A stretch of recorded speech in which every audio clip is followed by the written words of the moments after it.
Welcome. In front of me is a VIVO Y21s, and today I'll show you how you can copy contacts from the SIM card to the device.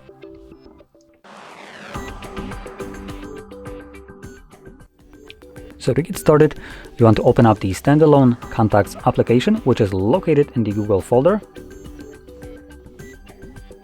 From here, I'm just going to point out that this single contact that is visible right here is located on the phone storage, which you can see right over here where it shows this icon of a phone.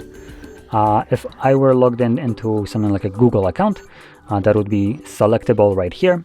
I am not, so as you can see it doesn't show it, but it also allows me to show contacts from the SIM card by tapping on it. Regardless, continuing with the import, all you need to do is click on the, on the three bars right over here. Navigate to Settings, select Import,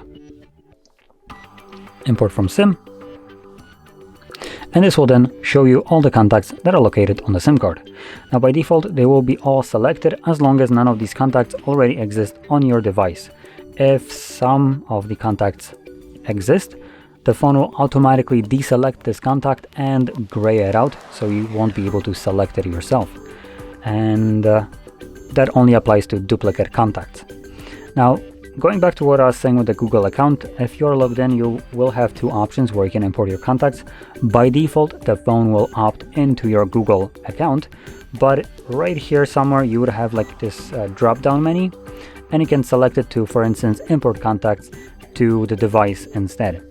Now, for me, it automatically imports contacts to the device because I'm not logged into Google account. So anyway, I'm going to select import now. This will import all selected contacts.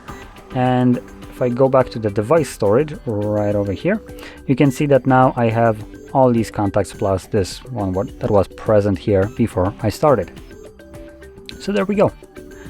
Now, if you found this very helpful, don't forget to hit like, subscribe, and thanks for watching.